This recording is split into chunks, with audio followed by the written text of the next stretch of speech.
Saya senang Bapak Presiden selalu mengatakan kita kompetitif, kita harus kompetisi. Kami tidak takut bersaing dengan mereka karena kita juga memiliki modal kekuatan yang baik serta kredibilitas kepercayaan yang selama ini sudah kita bangun. Dan saya percaya dengan leadership Bapak, walaupun Bapak beberapa waktu lagi akan meninggalkan pemerintahan, memimpin ini, tapi Bapak telah meninggalkan legacy yang saya kira tidak mudah dibentuk oleh orang lain. Dan saya percaya Bapak Presiden sepanjang waktu orang akan mengenang bahwa Bapak telah meletakkan landasan negara ini menjadi negara industrialisasi.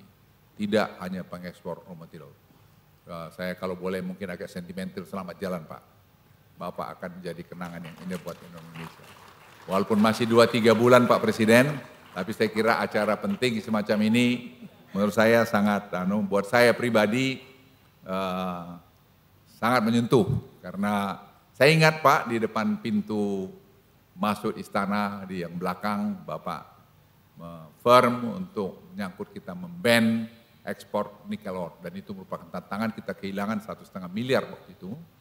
1 miliar sekian, tapi sekarang buahnya kita lihat Pak, kita disegani, dihormati, dan teknologi kita tambah bagus, dan ekspor kita akan meningkat. Jadi saya yakin dalam kurun waktu yang tidak lama, ekspor kita dalam turunan hilirisasi ini, Bapak Ibu sekalian akan meningkat sangat signifikan. Dan lebih dari itu, tidak ada orang menganggap enteng lagi Indonesia, bahwa Indonesia ini bisa diatur-atur oleh siapapun. Indonesia negara besar, negara yang punya karakter, negara yang bisa mengatakan ya dan negara yang bisa mengatakan tidak. Oleh karena itu, kita semua pembantu presiden harus betul-betul mengantar semua, mengawal semua aturan-aturan peraturan ini dengan baik. Kita harus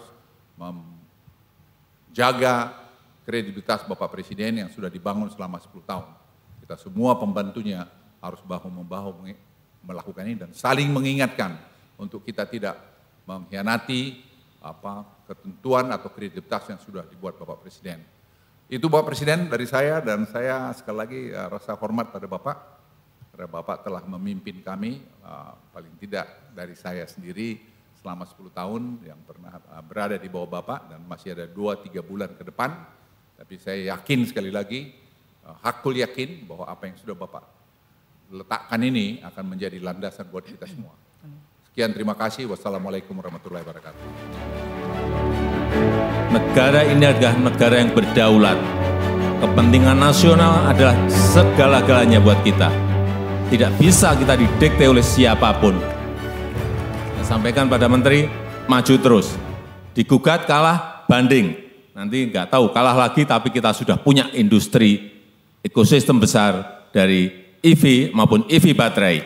Sudah kita miliki. Presiden Joko Widodo meresmikan pabrik bahan anoda baterai litium PT Indonesia BTR New Energy Material yang berada di kawasan ekonomi khusus KEK Kendal, Kabupaten Kendal, Provinsi Jawa Tengah pada Rabu 7 Agustus 2024. Dalam sambutannya, Presiden mengapresiasi peresmian pabrik tersebut sebagai langkah penting dalam mewujudkan ekosistem kendaraan listrik di Indonesia. Presiden menyampaikan bahwa rencana pembangunan ekosistem kendaraan listrik yang telah diputuskan beberapa tahun lalu kini mulai menunjukkan hasil. Presiden mengingatkan, meskipun terdapat tantangan awal seperti larangan ekspor nikel yang memicu pro dan kontra serta gugatan dari Uni Eropa, keputusan tersebut telah membuahkan hasil signifikan. Presiden Jokowi juga menyoroti perkembangan industri smelter nikel dan bauksit di beberapa daerah di tanah air. Mulai dari smelter nikel dan turunannya di Morowali dan Weda Bay, smelter dari PT Freeport dan PT Aman di Sumbawa dan Gresik, hingga smelter bauksit di Kabupaten Mempawah, Kalimantan Barat.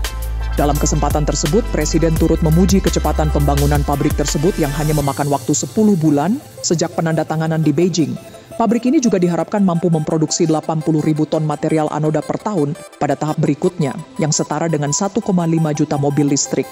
Presiden Jokowi pun menegaskan komitmen pemerintah untuk terus membangun ekosistem kendaraan listrik yang kuat dan terintegrasi, serta memanfaatkan sumber daya lokal seperti nikel, kobalt, dan mangan. Melalui langkah ini, Indonesia diharapkan dapat memperkuat posisi dalam pasar baterai litium dan kendaraan listrik global. Saya sangat mengapresiasi pembangunan pabrik ini sehingga rencana besar untuk membangun ekosistem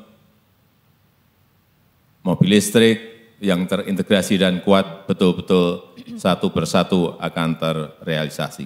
Dan dengan mengucap Bismillahirrahmanirrahim pada pagi hari ini, saya resmikan pabrik anoda baterai litium PT Indonesia BTR New Energy Material di Kabupaten Kendal, Provinsi Jawa Tengah, Indonesia. Terima kasih. Wassalamualaikum warahmatullahi wabarakatuh.